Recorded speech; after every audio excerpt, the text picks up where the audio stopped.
Hello, random stranger. It's been a while. Merry Christmas and almost Happy New Year. I hope you're getting in some really good rest during this time.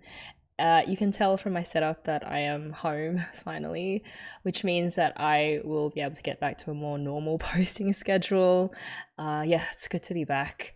And also, I'm sorry in advance if my voice gives up halfway through this reaction because I am still recovering from a cold. So I will do my best, and I'm so glad you're back here with me. All right, so because it's almost New Year, let's talk about death and life and all the existential questions that I'm sure episodes 7 and 8 of Girls Last Tour will bring up. Some thoughts though on the last episodes, if you still remember. In episode 5, there were so many shots focusing on water, so water droplets and the streams of water running through the city, and of course the rain. And it wasn't just the visuals, it was also the sound effects of the water as well. And it's become more noticeable to me, things like the reverb of the water hitting hard surfaces, that they do so much to transport us into and cocoon our minds in this strange world of Girls Last Tour. I think that emphasis on creating atmosphere or an experience through sound really fits with how this story feels more like you're strolling through a dark room trying to find the light switch. It's not your typical story with a plot, an essential conflict, and a resolution. It's more just a story where you really get drawn into this world and just get a feel for it and what it's telling you about life. Water has 1,000 possible symbolic meanings, and so I do wonder how you guys would interpret the show's strong focus on it. Flowing water can represent constant change and the passage of time. This idea that time waits for no one and swallows everyone up eventually, as it will Chi and Yuu, unless she gets swallowed up by Yuu first. And given human lives are so insignificant in the face of all of history, a single water droplet making ripples on the surface might point to something that Chi and humans in general think a lot about, which is, does our existence even matter? Will our actions leave a noticeable ripple or impression on the world, and will we even be remembered as people? I think it's why Chi places so much premium on writing in her journal, and why Ishii wanted someone to witness her last attempt at flight. Just like the ripples on the water surface eventually smooth out, the memory of our existence or our impact on others also likely will eventually fade over time. But wouldn't it still be worth trying to leave something behind, even if it's a fleeting, momentary ripple? The other connection to water that really struck me was how it relates to Yu's infamous line, which Hannah A left a comment on, and which I agree with 100%. So the line was, let's get along with hopelessness. And Hannah A wrote, "It's a thought so terrifying and liberating at the same time. I swear, Yuri says things that just makes you have an existential crisis." Yeah, it's terrifying because it's such a blunt acknowledgement of the fact that in this world there is no hope and there's nothing you can do about it. At the same time, it's liberating because even though hopelessness is a given state of reality, you can control or change how you perceive it and react to it and adapt to it. Relating it back to the significance of water, Yu's line actually is very similar to something that Bruce Lee said. So his infamous line was, "Be like water." Just like water shapes or changes shape depending on what it's poured into, we can train ourselves to adapt to any and all situations. There is nothing that you cannot accept and get on with. So I'm just going to go on a Bruce Lee tangent here because I do love him. When he trained, he would punch through water, and he said it didn't matter how hard he punched it, the water would always part around his fist and never take any damage. So to be like water is to be so attuned to and accepting of the way things are so as to be mentally indestructible. Very much what Yuu is, I think. Bruce Lee also came up with a way of practicing a martial arts called Jeet Kune Do or Jeet Kune Do in Cantonese. What's fascinating is he would be the first to deny that it's any sort of new style of fighting. Instead, it's a mindset that the best way to fight is to be freed from any traditions and systems and rules that the other Kung Fu styles impose. And I feel that that's how Yuu approaches life too. To her, the world is what it is. Beyond eating and sleeping and keeping warm, there's nothing inherently good or bad or hopeful or hopeless about anything else. Part of it, I think, has to do with how she grew up in a post-apocalyptic, wasteland with no human society to speak of. But also, if she's never had a reference point for what hope is or should be like, the concept of hopelessness loses its sting. Because for example, if there's no such thing as light, then there's no such thing as darkness either. So in some nihilistic way, collapsing the very concept of hope frees you from despairing and from succumbing to hopelessness. Instead, you make hopelessness your friend and everything else will fall into place. What's more, to become like water, according to Bruce Lee, was to practice the art of detachment, which meant emptying your mind of all things, which is a neat connection that I made to Yuu the fish, as fish have incredibly small brains relative to their body size, which I am going to say was Yuu's way of literally emptying her mind. My favorite part of that episode was also the quietest part, when Chi and Yuu found a proper house in and amongst the grey, drab ruins. It felt almost like finding water in a desert.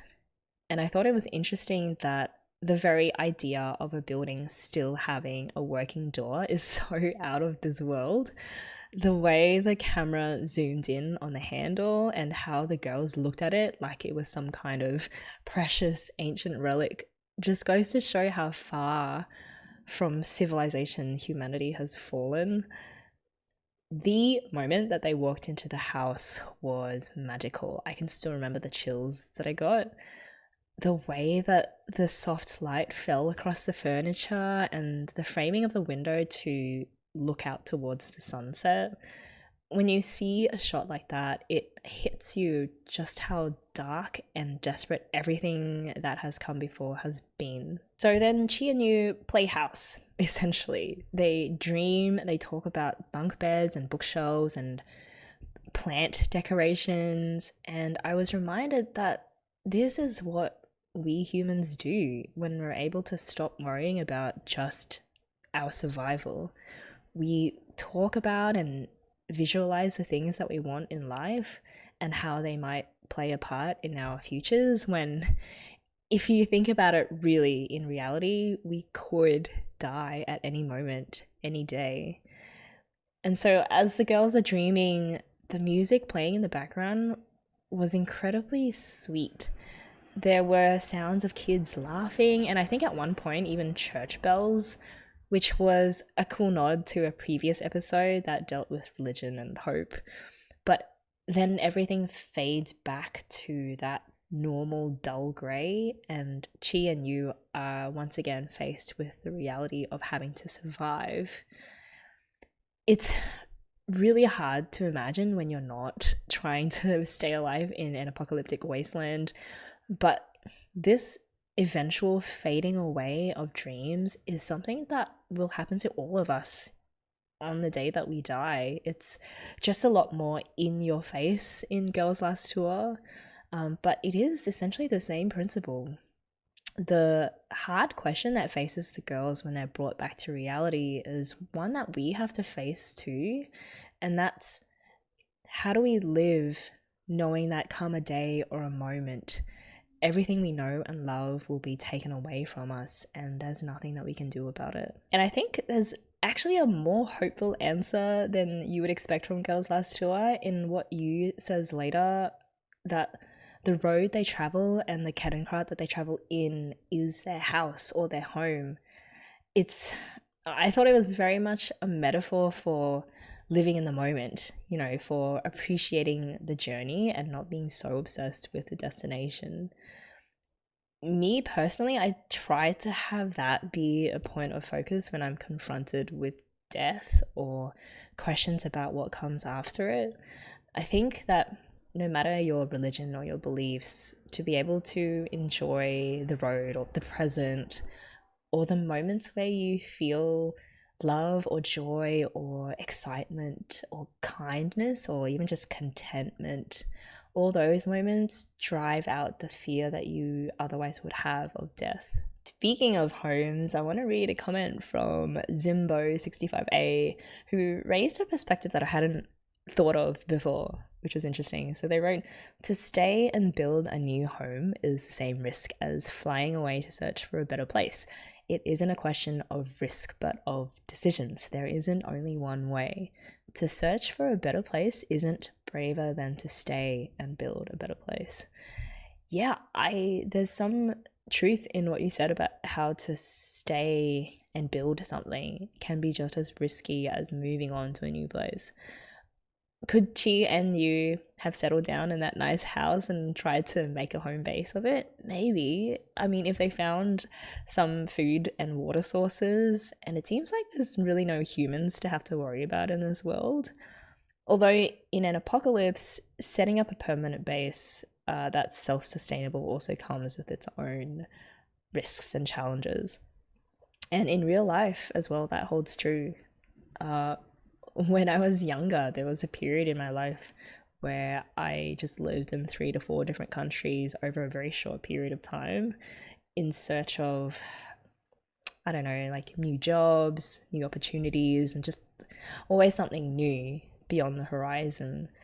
But as I got older, that constant drive to keep moving mellowed a lot.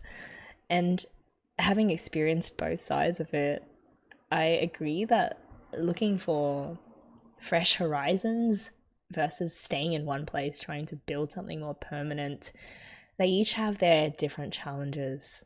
One is not necessarily more difficult than the other. I think they just serve different purposes for different people who are at different stages in their lives. We got some more amazing shots of this really strange city. It looks like the bottom halves of the buildings just fell away, and I don't even know if that's structurally possible.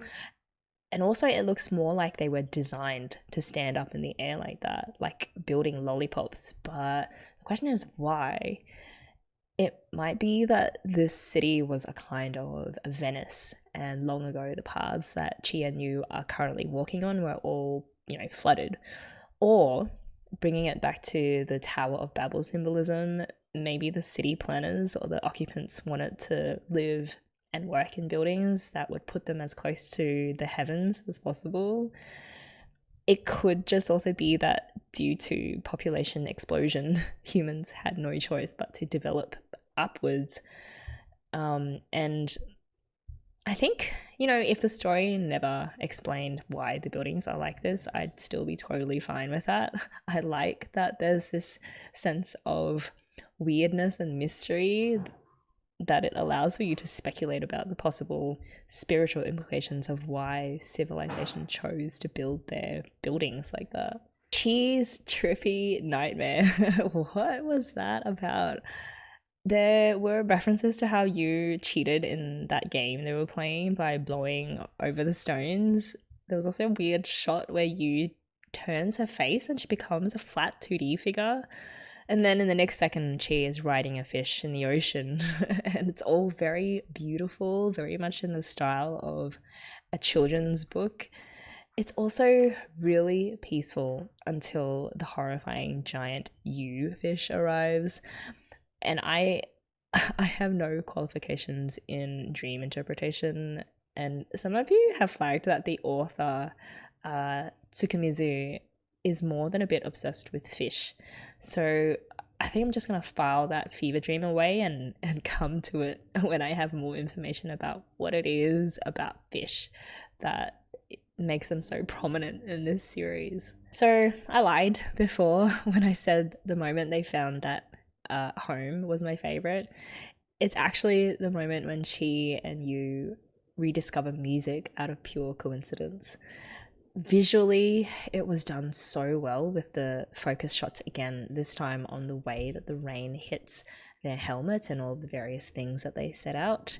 And of course, the sounds that build and coalesce into a full-blown rain song, which we'll talk about more later. It didn't really hit me how significant this moment was until later. So Chi and Yuu reinvented or rediscovered music. Music, the indispensable bedrock of civilization, in my opinion. Something Chi had only read about in her book, which to me is the saddest thing ever. I had this horrible realization that humanity actually lost music. Of all things to lose, music is to life what oxygen is to the brain, or any of the other things that aren't strictly about survival, like art or literature or even culinary inventions. Do you need those things to keep your blood pumping through your body? Some people do, but also they are things that distinguish a life that has been truly lived, as opposed to a life where you just eat, shit, sleep, infinity ad infinitum. So that reminder again of how far humanity has fallen in having lost music was also paired with that moment of pure bliss on Chi and Yu's faces as they enjoy the rain song, and all of that entire scene was so cathartic. So who was it? Tom Lee's comment on that scene was great, so I'm going to bring it in. The rain segment of episode 5 is a ray of hope in a bleak world. Yuu is most definitely the id. No forethought, all instinctual and discovering by experience and accident rather than by design. I did love that whole discussion about Yuu being the id. It's no accident that she doesn't drive the cannon crud. She'd go nowhere and probably would have driven off a cliff by now. But Yu's discovery of music in this scene is so elemental and organic. It's wonderful. It's as if she's solving a puzzle by accident that she didn't even know existed. When it comes together in the song, it had that satisfying feel of completion that gives us such inner peace, bliss. Nothing to add to that. It was just pure bliss, and I absolutely loved the song. Right, so let's talk more about the rain song. There was a line in there about how rain, or life, which it's a metaphor for, sounds like it's always repeating over and over, which reminded me of something I love about music, which is that the most beautiful, powerful, gut-wrenching, emotional, did I say emotional already? I don't know. Anyway, unpredictable pieces of music that we have are built on the basic unchanging building blocks of music, which are repetitive rhythms, beats, and tones. Yes, there are freeform and atonal pieces of music, which I'm not a huge fan of, but it is ironic that 99% of music that moves the soul is actually grounded in the same repetitive rules of tone and rhythm. For example, I've played the violin since I was really young, and it's always struck me as amazing that the notes that we play still obey the laws of mathematics that I think it was Pythagoras who identified them way back in 5th century Greece, is that when you pluck a string at exactly half the length of another string, you end up playing a higher perfect octave, which is like the same note, but just higher. And you can find different musical intervals by plucking a third or a fourth or whatever of the way down a string. Life is a bit like that. It's made up of a never-ending cycle of days that just seem to repeat themselves and don't change. Even people who live the most exciting of lives have periods that they have to go through that are really boring. That's just part of being human. But just like we build music using these rhythmic, repetitive notes and tones and rhythms, the beauty of life is actually found in those days that just keep rolling around. Life isn't just the big events like birth and death. It's actually found in between, in all of the opportunities that we're given every day to really make something of ourselves. Another line in the song says, "The sound of falling rain rang out far and wide. It must have reached the end of our unending journey too." Note the contradiction there, because an unending journey shouldn't have an end, but maybe instead of a contradiction, it's more of an either and type situation. The journey or our lives can have both an end and be unending. So we've already established that humans will die. There's the end. And yet a lot of us believe in some kind of afterlife, either because it offers comfort or because we really believe that our souls go on living. Not everyone does believe that, but even if you don't believe in an afterlife, say you went with a friend to their parents' grave and you saw them talking to the gravestone as if their parent was still alive, most people, at least I hope not, wouldn't be that asshole and tell their friend that, you know, their parents are not there, what they're doing is pointless because there's nothing beyond the grave, right? So there's at least an understanding in all of us, that there's something of the eternal in us. And I think there's real value in recognizing that, or sometimes even living as if that is the case. All right, episode 6. Right away, I loved how the opening of the episode contrasted Yuu and Ishii so dramatically.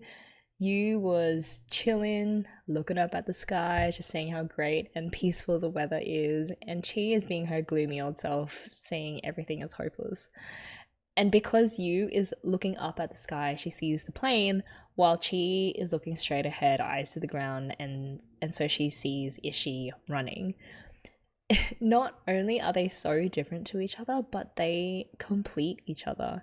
They're each other's eyes and ears and heart for things that the other person can't see or doesn't understand. My reaction to seeing Ishii at first actually caused a moment of self-reflection afterwards, because on first sighting, I had put all my warning flags up immediately. I couldn't shake that initial feeling of how she's going to be this terrible person that captures the girls and then uses them for her own nefarious purposes. And there was a comment about this from Egress158. Even though the ones who recommended this show were mostly the Made in Abyss gang, it doesn't really mean that it, or Girls Last Tour, is also going to go the trauma route. For me at least, the reason both series are in my top 5 is because they do what they want to do almost perfectly, while creating a unique world and characters. Thank you for pointing out my PTSD from Made in Abyss, because it's true. However, I am slowly but surely getting used to how Girls Last Tour is similar in its sense of atmospheric and reflective storytelling, but very different in how it doesn't use the tools of trauma and hardcore Lovecraftian horror to tell that story. Even though, like Made in Abyss, Girls Last Tour does make you think about quite heavy topics like war and civilization and death, So yeah, we're past the midpoint of the season already, and I'm now just only starting to lower my guard about that. The thing that struck me most about how Ishii was how lucky she felt to have run into Chi and Yuu, because that meant that she really wanted someone to witness her attempt to fly, that it wouldn't have meant as much if she'd just done it on her own with no one around to see. I love that right before Ishii's flight, Chi uses the camera to take a photo of Ishii and the plane, recalling the fact that the camera is one way to capture a memory, a way to freeze or preserve an important, if fleeting, moment in time. This idea of being or doing something worthy of being recorded or remembered by others is such a holy grail for humans. In the study of history, there's the great man theory, this idea that the important things that happened in the past were driven by just a few great men or people, and those are the people who make it into the history books. But for the rest of us peasants, the countless billions of other people who have lived their lives quietly, and if not quietly, at least didn't do anything so momentous as to be remembered in recorded history. Maybe the best that they can hope for is to have people who cared enough to witness their lives and the things that they did and who they were. And in that way, their lives would mean something. So when Chi said to Ishii that she might just be the last pilot in human history, there was so much weight to that. Firstly, because this idea of, oh, she was the last pilot to ever fly a plane can be laced with the connotation of her imminent death in the near future from flying said untested, homemade, rickety plane. But more likely it's that Ishii will now be part of the collective fabric of human history, whether her flight succeeds or not, because she has two other people to witness with their own eyes what she attempted to do. And in becoming part of that human history, her attempted flight takes on a significance, and Ishii is able to become part of something that is much bigger than herself. Egg on Head also had a fantastic take on the meaning of Ishii's flight. They wrote, maybe the first flight in human history meant something along the lines of conquering the skies, but what about the last one? What does that mean? The inevitable end of all things, the strong human pursuit only stopped by extinction itself. I think both works, or maybe, human defiance in the face of almost certain doom. So furthermore, it's not just the last flight, but it was also a failure. Probably if Ishii succeeded, the message would be along the lines of, this is not the end. We can still make it to the sky, so we can still find a way out of this situation. But no, this is the post-apocalypse. That chance is long gone. There is no way of avoiding extinction. So what's left to do? Maybe the same as always. Keep trying, keep going, because there is nothing else in life than to keep moving forward, even if there is no kind of reward at the end of the journey. If you get along with the feeling of hopelessness, that will make things a bit easier for your mind, but that's about it. Yeah, I love that you brought up what Ishii's flight came to signify after she failed. In most stories, the end game is the triumph of the protagonist over some big challenge. Girls After White is not that kind of story, but it's intriguing all the same, because in leaning into the possibility that there may be no shining victory at the end, or in fact there may be nothing at the end, it explores the nuances of the different ways you can think about or approach futility or failure. As Ishii parachutes slowly down to the bottom levels, she's smiling, despite the fact that her last hope was just shot to bits. And to the question of why she's smiling, Yu says that line, maybe she's getting along with it now, the feeling of hopelessness. It expresses a subtle but distinct difference between defeatism, which means you're resigned to your fate but remain extremely pessimistic about it, versus sage acceptance of a future with no hope, which actually frees you to be practical and then think, okay, given this hopeless reality, what can I do next? Acceptance is a very stoic thing, and I feel you would just fit right in with the Greek Stoics. So the Stoics divided everything into things that you can control and things you can't. The things you can't control, fate and everyone else's choices and actions. But the things you can include your attitude, your desires, and your actions. If someone punches you, for example, you absorb it, you accept it, and then you get on with it. The truth is, we don't know if Ishii will find a way to continue living on the lowest level when she gets there. You know, just like in life, we don't know and can never know for certain what the future will bring, whether it's going to be more joy than suffering. But the power in getting on with that uncertainty, or the inescapability of hopelessness and death, after having done everything we possibly could, just like Ishii did, the power in that is that we can claim back our agency in how we spend our days living with that reality, and that counts for something. Finally, let's talk about potatoes and potato philosophy. So after the girls accept the potato ration from Ishii, and they go, oh my gosh, wow, this is an actual potato, I spent some time thinking about whether that ration can really be considered a potato. It used to be a potato before it got ground down into powder and then reconstituted into that ration bar. So I'm leaning towards, technically you could call it a potato, but in reality, it's just a very rough estimation of a potato, and you can't compare it to the touch and taste and smell of a real potato. I love potatoes, anything potato, fried potato, boiled potato, mashed potato, anything. So I'm very passionate about potatoes, which is why I went down this particular rabbit hole. No, there is another reason why. So remember Plato's cave from episode 1. The potato ration is but a shadow on the wall, or in this case, a shadow of a potato. Only when the chained prisoners in that cave venture outside and dig up for themselves an actual potato will they discover something that is much closer to the true form and true beauty of potato.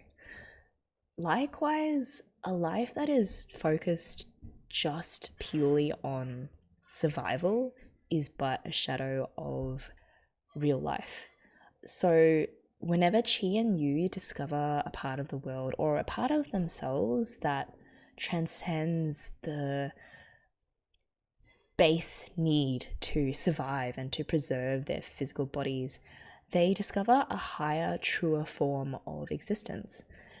I think that includes moments like experiencing the peace of that house and being able to indulge in their dreams for the future, or discovering the joy of music for the first time, and even recognizing how important they are to each other, or like finding another human with whom they can share moments of kindness. All of those moments are the equivalent to venturing outside that dark cave.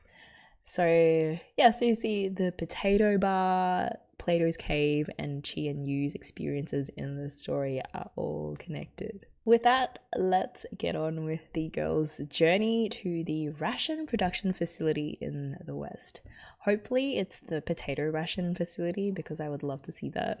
I have a hunch that this journeying into the West isn't a coincidence either, because, well, I don't know, but I think, well, Journey to the West is that famous classic Chinese story of pilgrims journeying west to India, and it represented like a journey to enlightenment and greater spiritual knowledge, which again fits right in with Plato's thoughts on enlightenment and the cave and freeing yourself from it. So yeah, we'll see. Alright, episode 7 of Girls Last Tour. Let's go. You guys ready? Okay, let's play this in 3, 2, 1, go.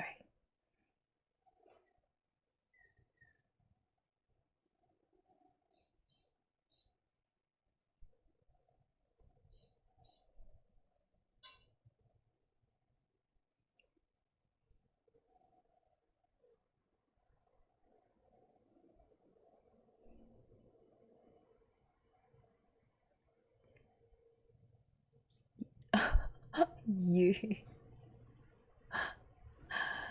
She has no patience for her.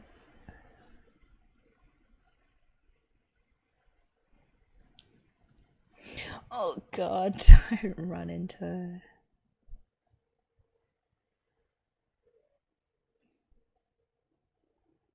You know, for someone who doesn't fear hopelessness, maybe she doesn't fear anything. Like, there's literally nothing she is scared of, including heights. Oh. Yeah, I would be totally cheat in this situation. I couldn't do that.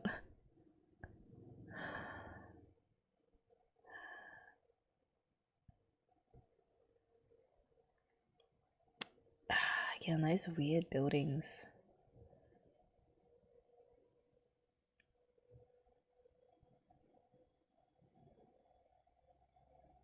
I think something I also really love about Girls Last Tour is how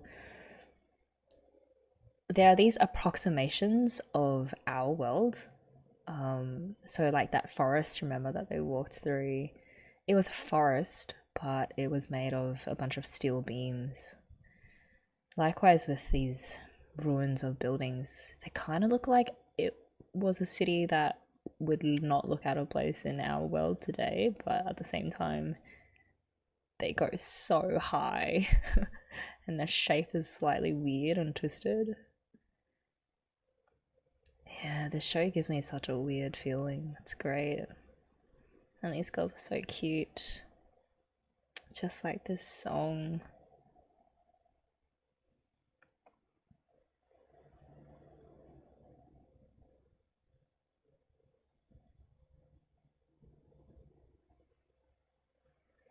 It's also a bit scary, that last shot of this OP with just their helmets left behind and their uniforms holding onto each other.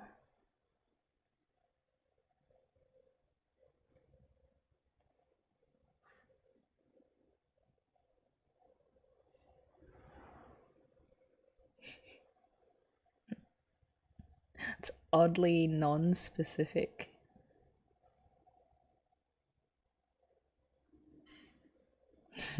You, always the food.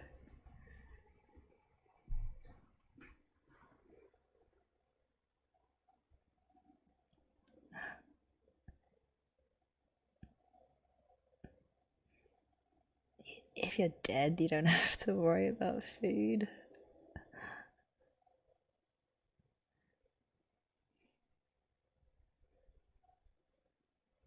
She can be a sweetie when she wants to be.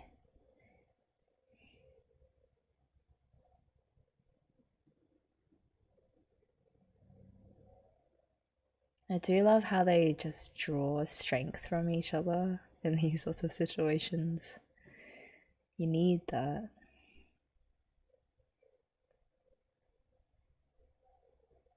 It's just looking at their hands holding each other.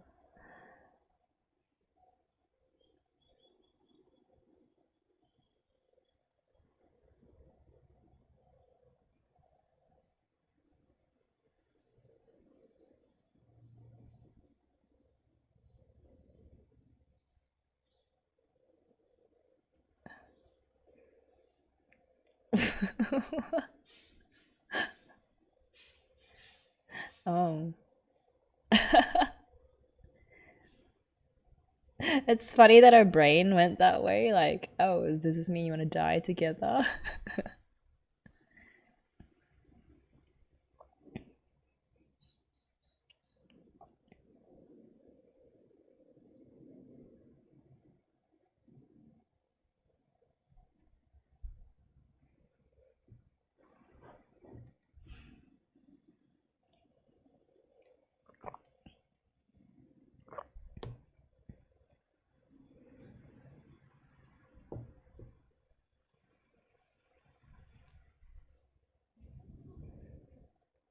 Always is.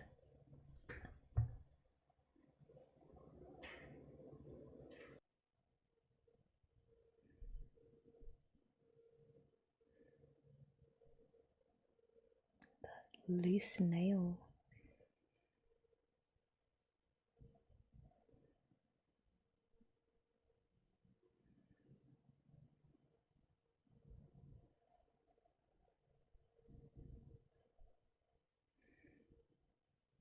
How did they end up here anyway?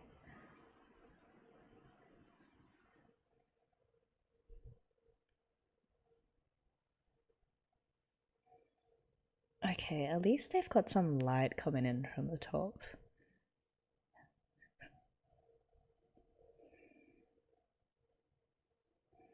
Such a motivational leader, you.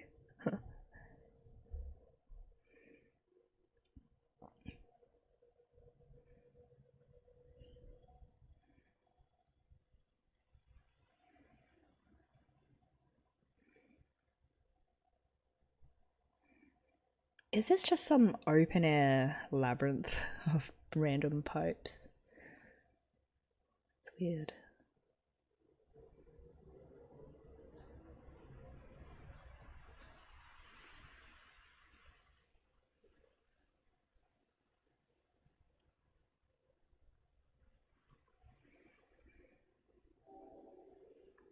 It's hard when the darkness descends. Yes. Here comes Yuu the philosopher.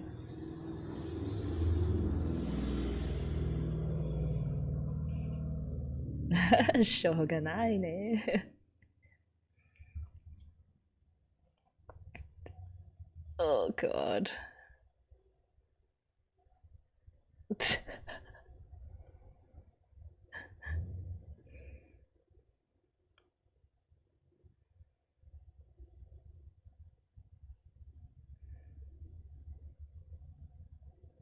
Okay, it looks it looks like these pipes are fairly wide. Oh my.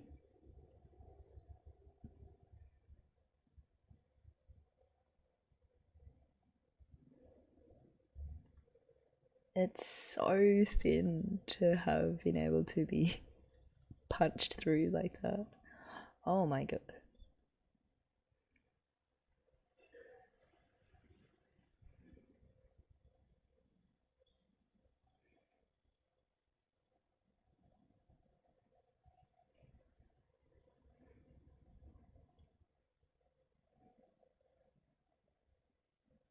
Oh, it's the inside of the pipe.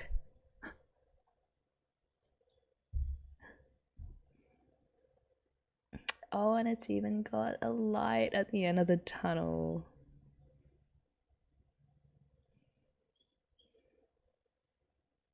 Oh.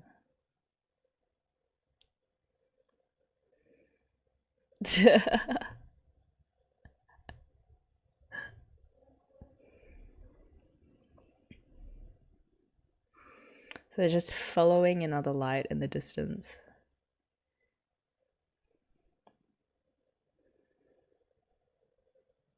Wait, they had to leave their cat and cry behind somewhere.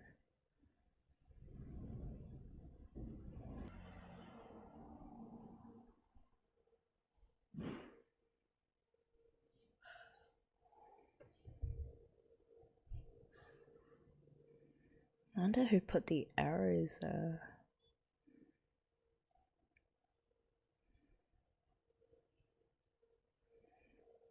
I feel like you could just read these much deeper philosophical life lessons into every single line that they say.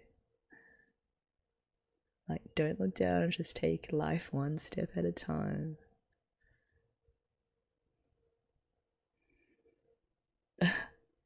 That's a huge pipe.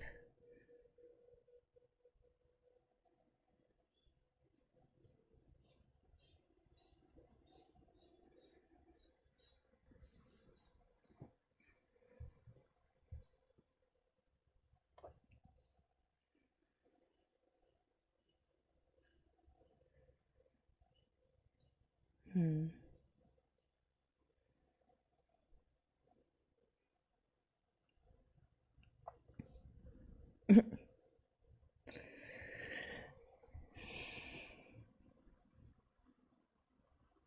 True. A bit too cookie cutter. Couldn't be able to explore your own path.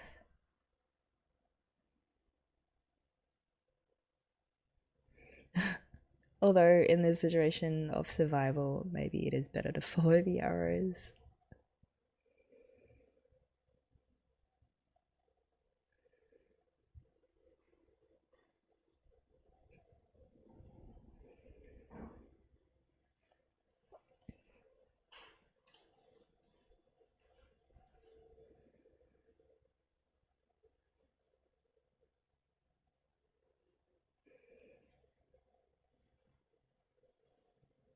Yeah, good choice.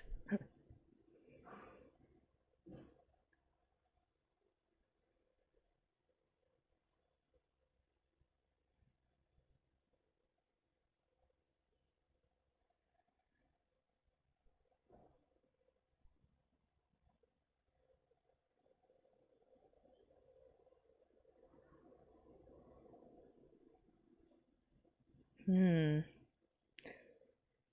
that looks used. I mean, Ishii has been here many times before, so maybe she left something there for them.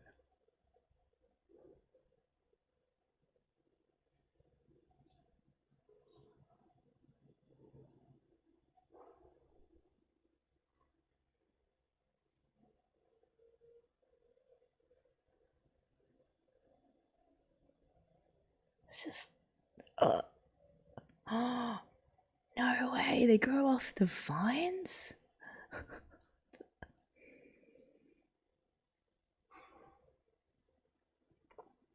That's so weird. I'd assume that they'd just been ground down and then put into molds with that shape. There's no way they grow like that.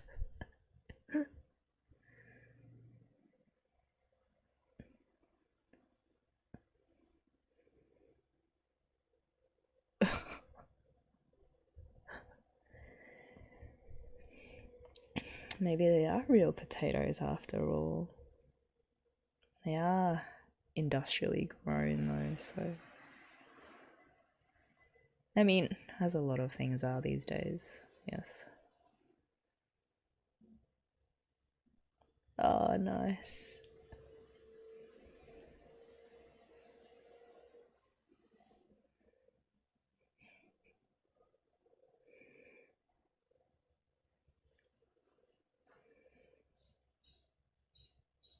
But how did you manage to land so gracefully?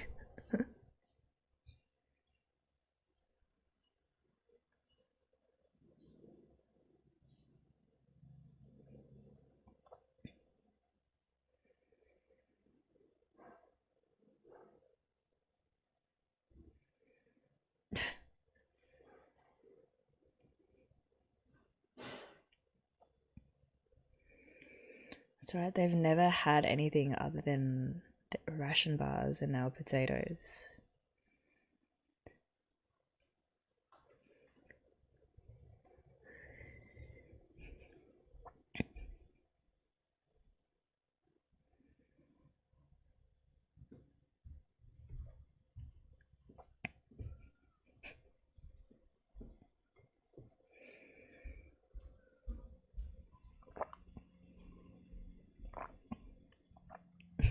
She's such a little punk.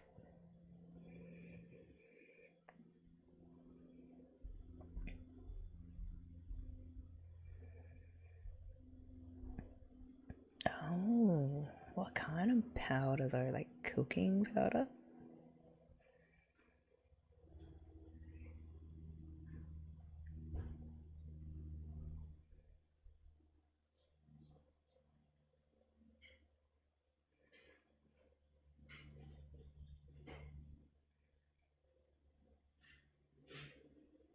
That's a lot of powder.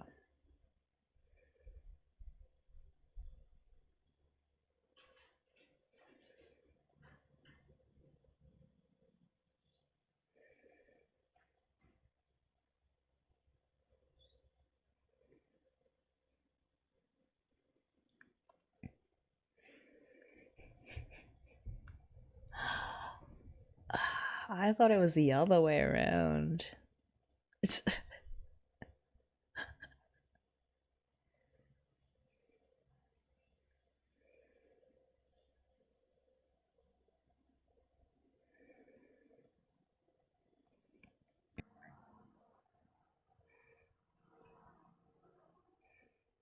Is this the cake baking episode? The super bake?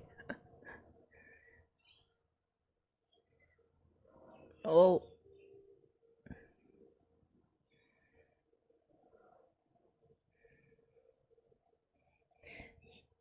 they could live here. I mean, they've got heat, they've got a food source. Just need to get water. Shoot.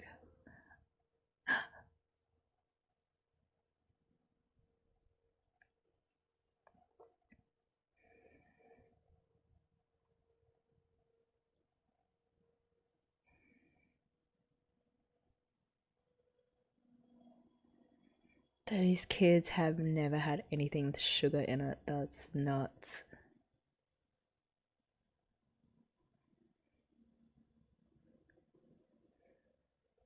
Just got some recipe in there. Oh, okay, so the rations did have sugar.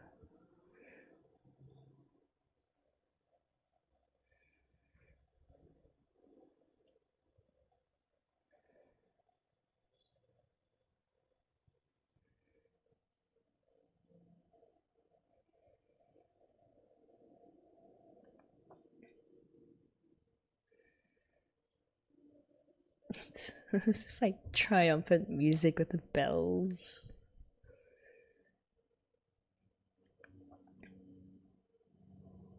Oh, so they have had proper food.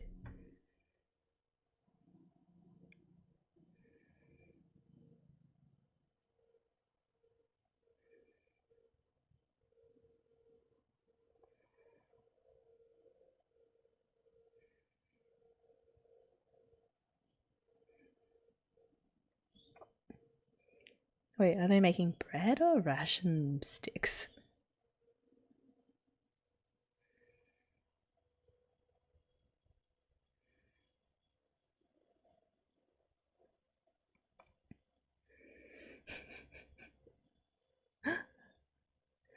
What a weird find. Like, just this industrial kitchen in the middle of nowhere.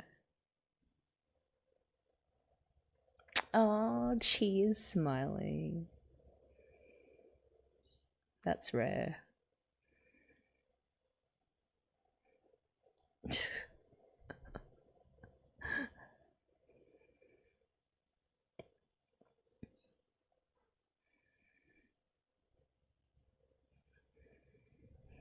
mean, you should sing her hopeless song right here. That's a good working song. Ah, English.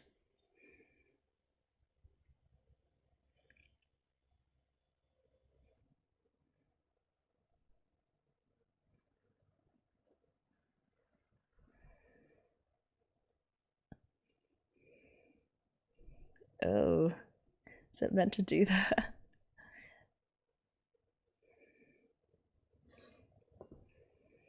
That's so happy. I love this.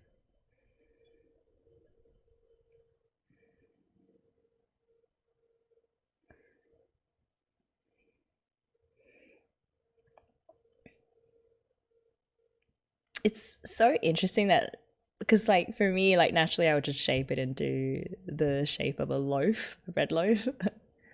I guess for them it's more practical and also they've only ever grown up with ration bars, so they made those shapes.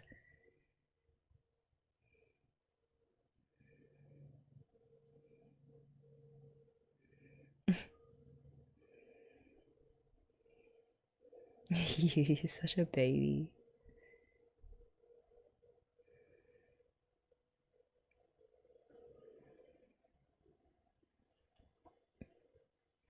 Someone's made these ration. Oh my gosh, why are they shining like that? Is that a good sign? Oh, okay.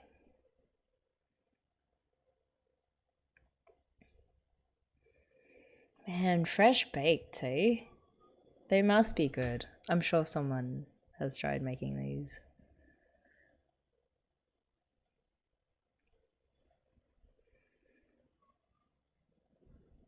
It won't taste as good though.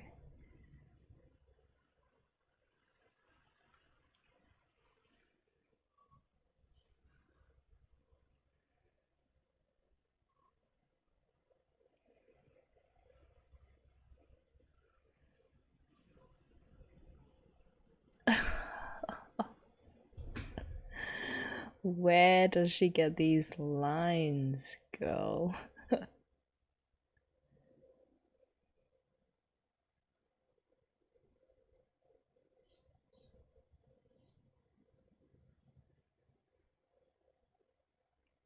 Oh my gosh, that was such a sweet, literally, but also just. It was all good times that episode. Oh. I love that. Obviously, the ration bars that they found out in the open, abandoned in vehicles and whatever, they weren't able to control the amount of sugar that you could put into those. They just had to accept, if it tastes shit, it tastes shit. But at least here, they were able to put a bit more sugar, or all the sugar that they wanted, really, because it had so much of it. It's just like the little pleasures in life. They're still making ration bars, which reminds them, or which reminds us that they're still in this survival mode, but it's like, why not make a ration bar that's slightly more sweeter? Because, as Yuu says, sweetness is happiness.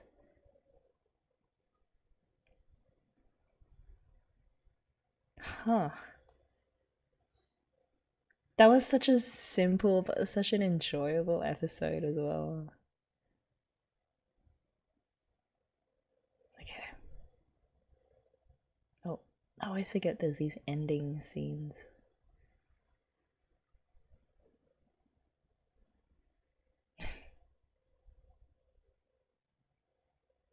Oh,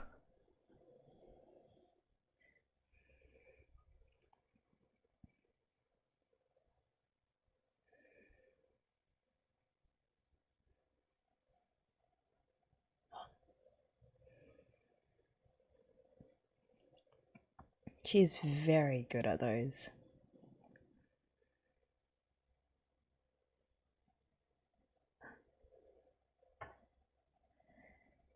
Yeah, so in addition to be able to put as much sugar as they wanted, they could just do those funny little shapes. Just put a little life into those ration bars. That's awesome. Okay, let's keep going on with episode 8. If you guys are good to go, let's do this in 3, 2, 1, play.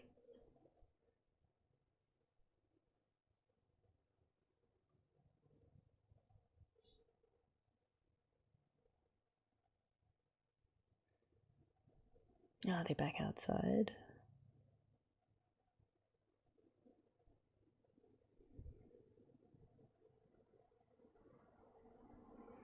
Oh, old-timey radio.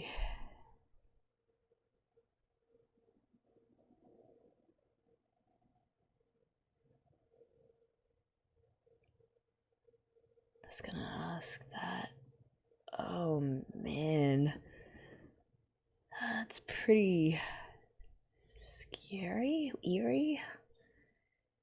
It's like some just a massive graveyard of filing cabinets. I don't know, that's what it looked like. Kind of miss that Kettencrad. It's weird when they're not in it.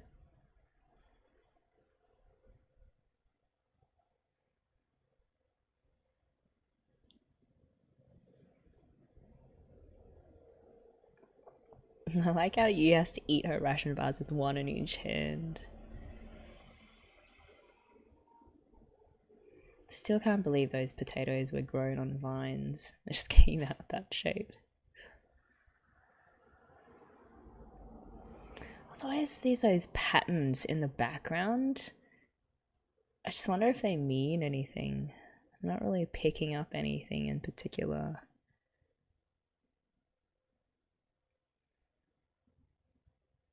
There's dancing ration bars at the bottom. Just notice them.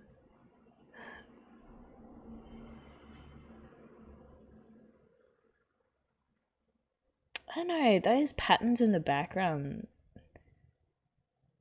they don't look like the writing that she reads. Maybe it is, I don't know.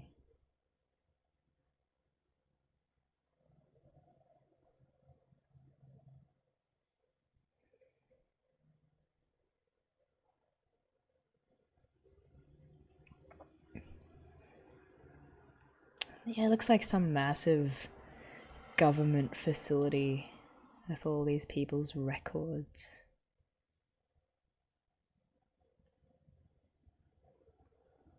Oh.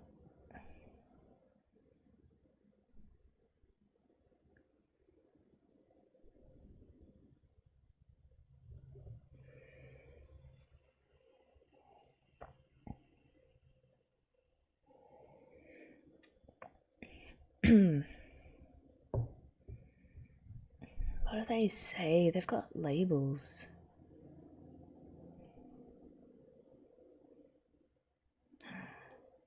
Oh, it's gonna be so frustrating having so much knowledge in there that's just so locked away.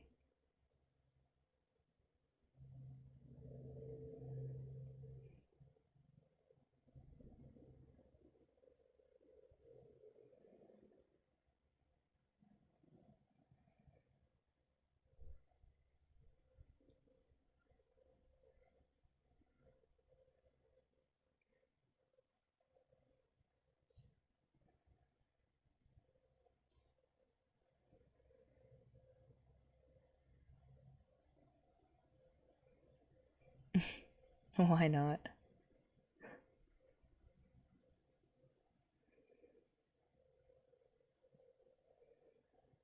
Oh man, I wish Ishii was still around so she could fix that radio.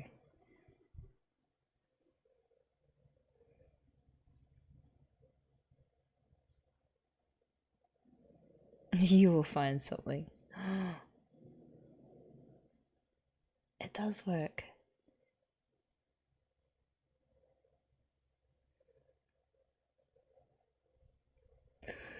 Again, wasn't that such a double meaning? Like, kind of like how we probably have a lot of seemingly random, seemingly useless memories stored away in our brains.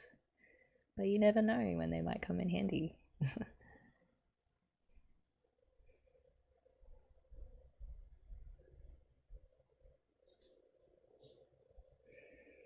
Another one.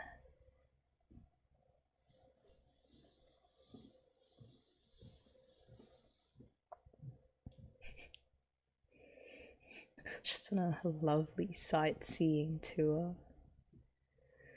It isn't such a random placement though.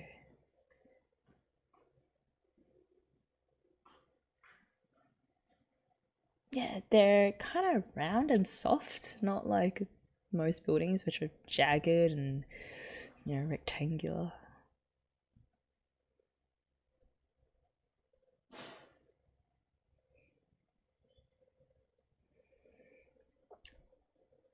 Are you kidding me, you? She's not kidding. Yo, does she have an issue with memory?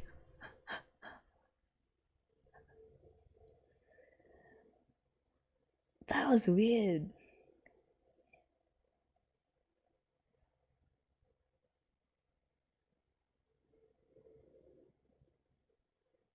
Except she did. They will never know. Yeah. It's Schrodinger's cat.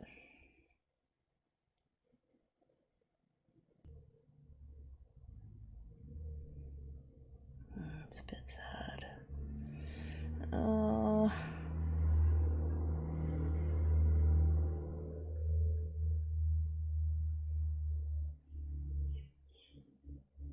Will they? Or maybe you will.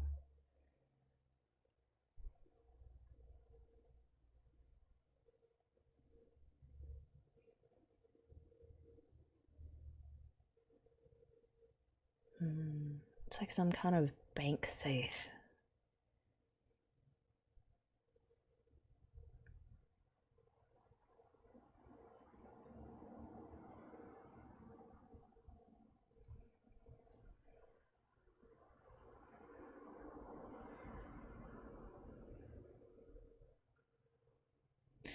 Not literal graves, right? Like just the graves of people's memories.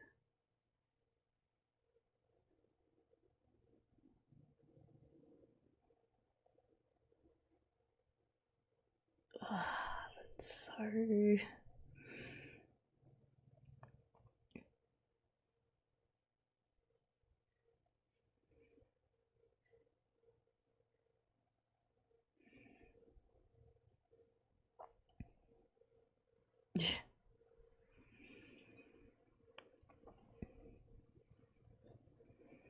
That is the purpose of religion, I guess, or one of its purposes, is to help people feel like they matter.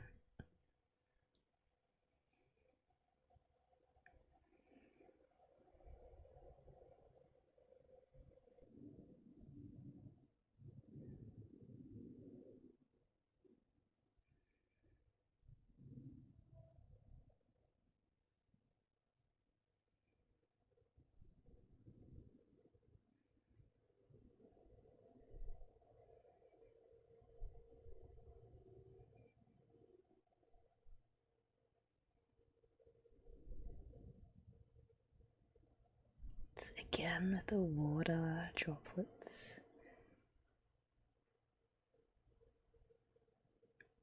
Oh, cheese, such a sweetie. She's like, these things matter to people. Yeah. Even if they're not here anymore, it's the memory of them. It's sort of, there's something sacred about that. It's a wonder that they even remember where they took them from. I don't know, you.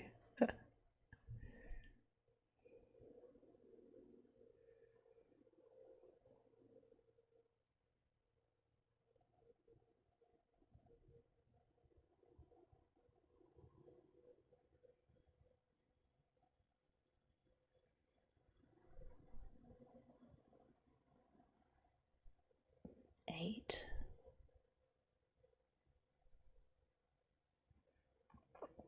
Oh, they found another pillar thing. Oh, this is the spiral from the OP. That does not look safe at all.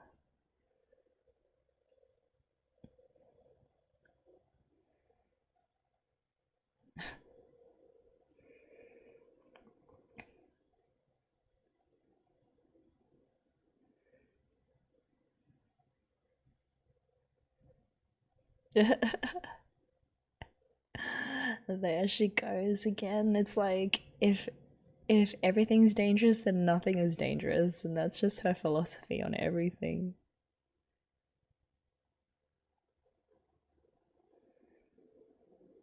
It's that thing that's in the shape of a fish, that wire.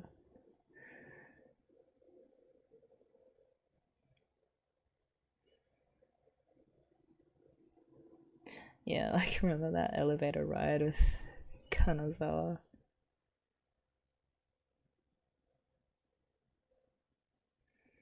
I just wonder how high are they gonna go until they're like, okay, this is high enough and we'll stop here.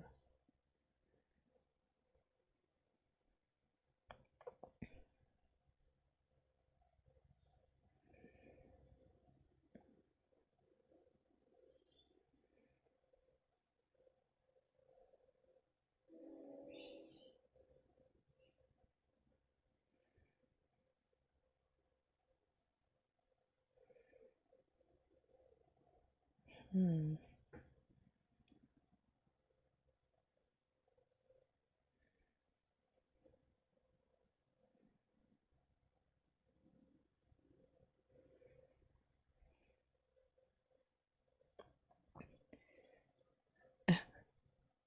Ugh.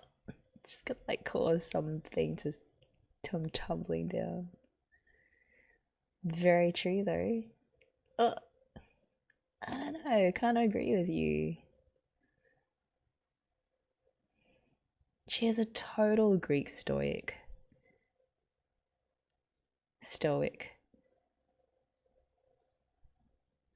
They're all about, philosophy is all about learning how to die. And once you do that, you won't be scared of death anymore.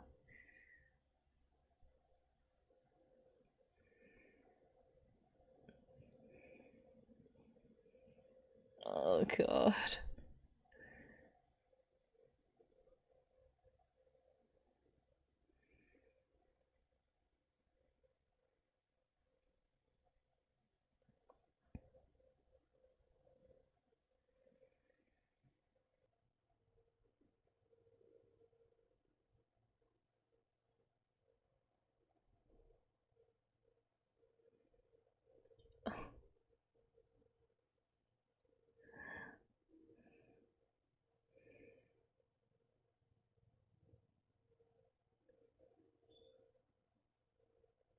Oh.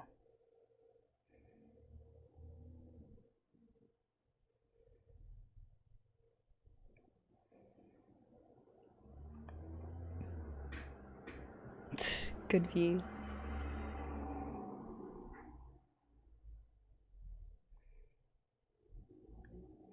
Oh no. I'm gonna have to leave the cutting crowd behind finally.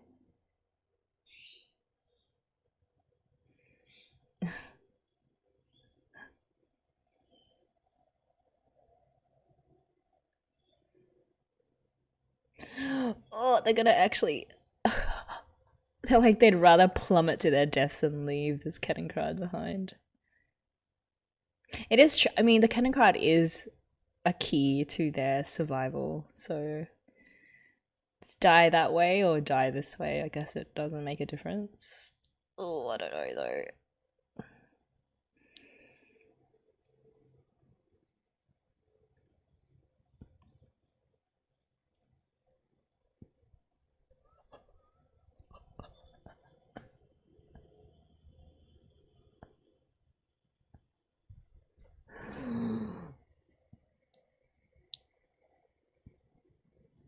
Oh, God. Well, there goes that exit. This is a one-way ride. I mean, not that they were planning to go back down, but that was horrifying.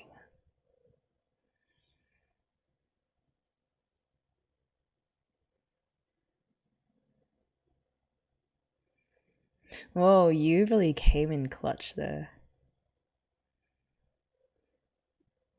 Oh, okay, now we're back to this calming pizzicato strings music.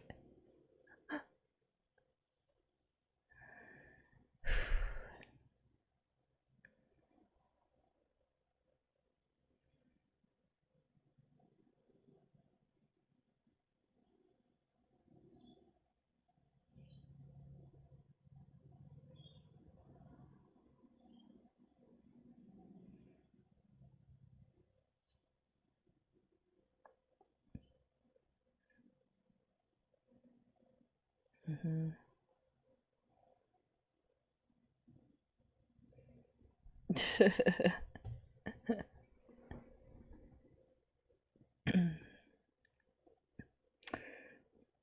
When he die.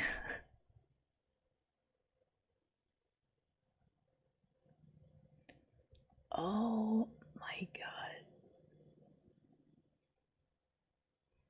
god. That was the money shot. That was crazy.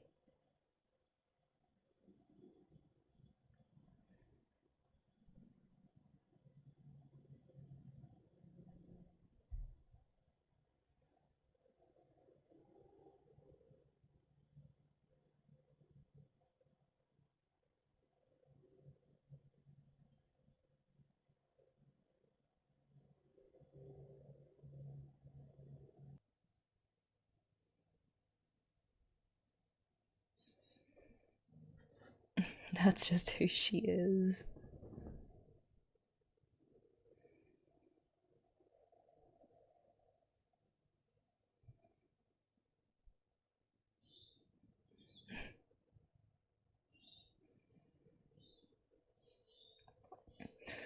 Oh, that is so precarious. Those paths without any railings.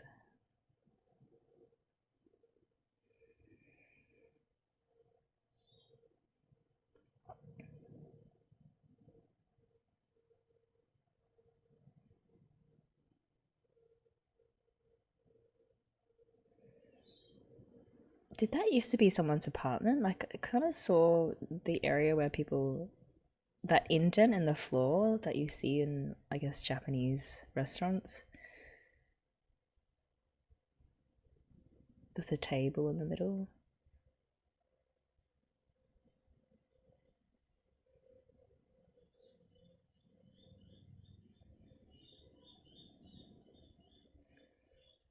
That's pretty.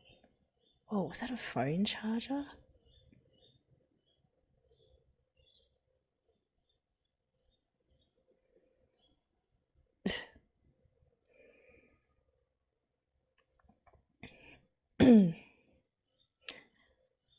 Yeah.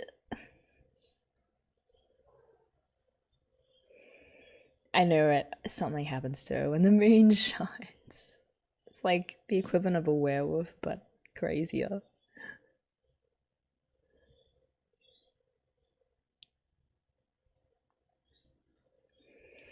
Oh, that was a mistake. Girls.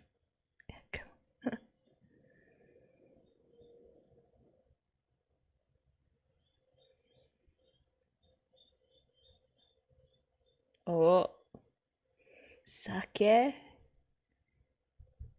like beer bottles.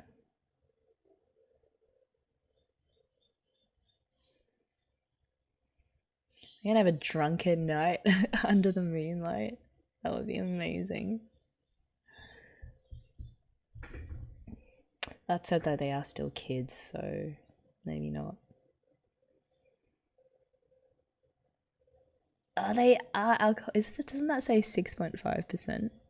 No. I thought it did. Beer. Nice.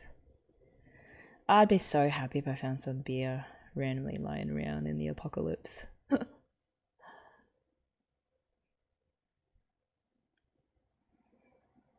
Oh gosh, we're gonna witness their first drink ever.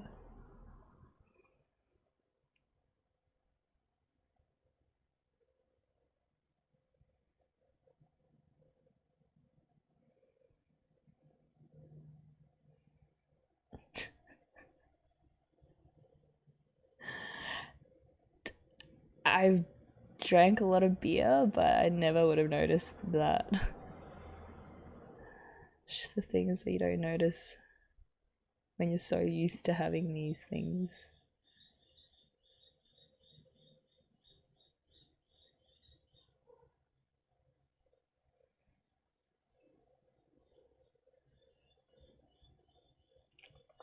That was hardly a sip. Oh man, take it slow. They're drunk already.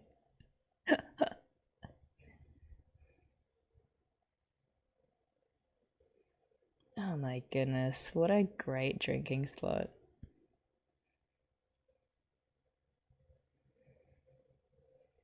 Alright, drink responsibly, girls.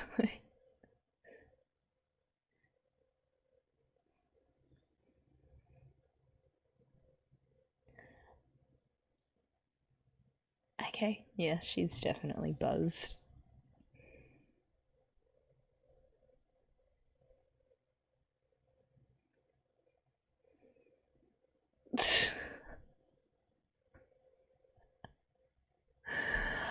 Oh my gosh, this is such. It's so weird.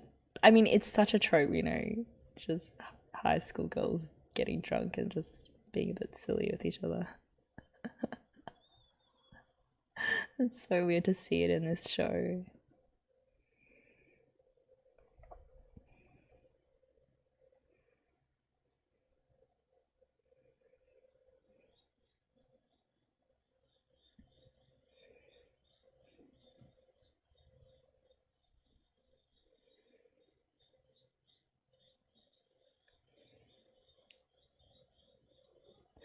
I'm so glad they have each other. Just don't fall off that edge.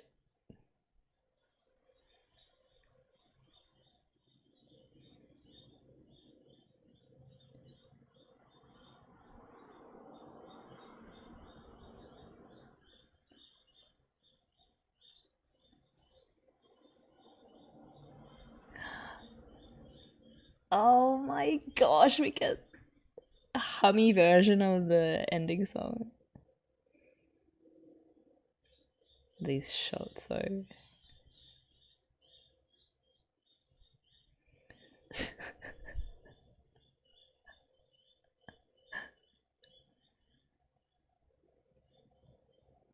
Oh my gosh, Chi, that sounds so unlike her.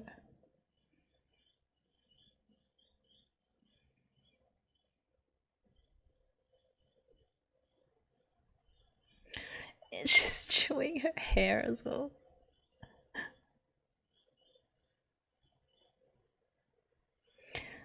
So that's what happens when Chi gets drunk off her face. She becomes you.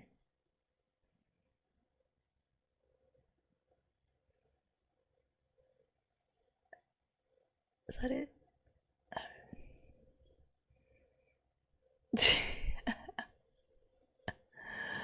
It's walking down the stairs with the hangover. Yeah, sounds about right.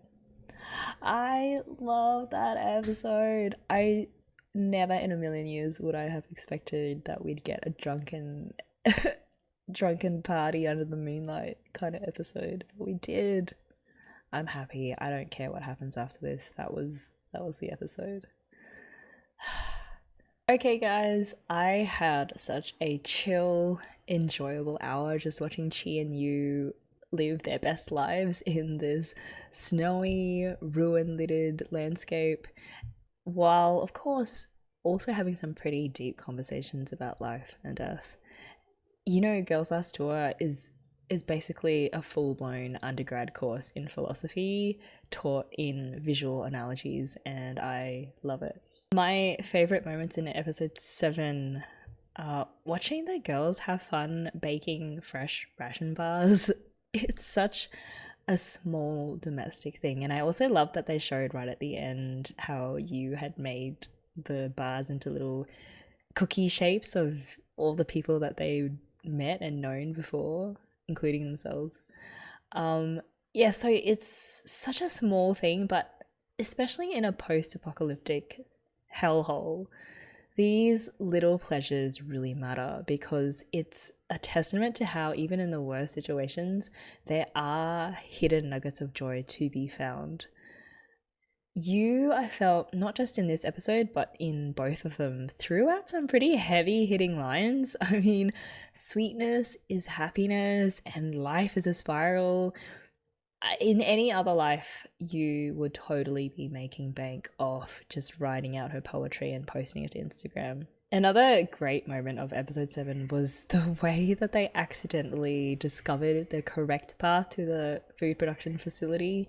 Uh, it took Chi scarily falling through that pipe to find the guided path that they were supposed to be on. A very clear parallel to how, just like in life, we often find our way by blundering through something, or something totally coincidental or bizarre or even scary happens and it seems like it's a bad thing, but it does send your life down another better path. Some of the best things and people that I've met in my life came out of random chance events, and so I really, really felt that analogy. There was also the question posed by you, which was, isn't it more fun to not follow the arrows? And I think it depends. In life, for most people, there are certain common sense things that we're all directed to do, right? Things like get an education, find a way to be self-sufficient, at least try to live amongst society because you need society. At the same time, it's not always the best thing to follow what everyone else is doing or expects you to do. Sometimes it is rewarding to get off that well-worn path and try to forge your own way, whether that's in your study or career choices or just personal lifestyle choices as well. Episode 8 was a sobering one, at the beginning anyway, because obviously we ended up with a drunken beer fest. But at the start, the girls are driving through that graveyard of memories or all these cabinets, which is really freaky, and concluding at the end that even though it looks like these are useless things that have been locked away as if they are important, for example, a very ordinary looking button, at the end of the day, they obviously meant a lot to the people who took the time and care to lock those objects away. You know, people didn't want those things to be forgotten, and it's clear why. It's because those objects contain a lot of meaning relating to who they were as people when they were still alive. And it makes you think how certain objects in our lives can help us recall memories of people that we loved or still do love, even though they're no longer with us. It's why we have museums that showcase the way ordinary people lived. I love museums where you can see, obviously, the ones where you can have a look at the objects with massive historical significance, like the Rosetta Stone or something. But also, I really enjoy the ones where they show you the kinds of cups people used or the toys they used to play with, because it preserves that connection between generations of people, that even though we were born in a different time and often a different cultural background and a completely different era where beliefs were, you know, we might have thought the things that they believed are totally crazy, at the same time there are still these things that connect people across all sorts of differences, and I think that's something really important to remember. So it's not really the object itself that is important, but it's the memories that they trigger and help preserve that are.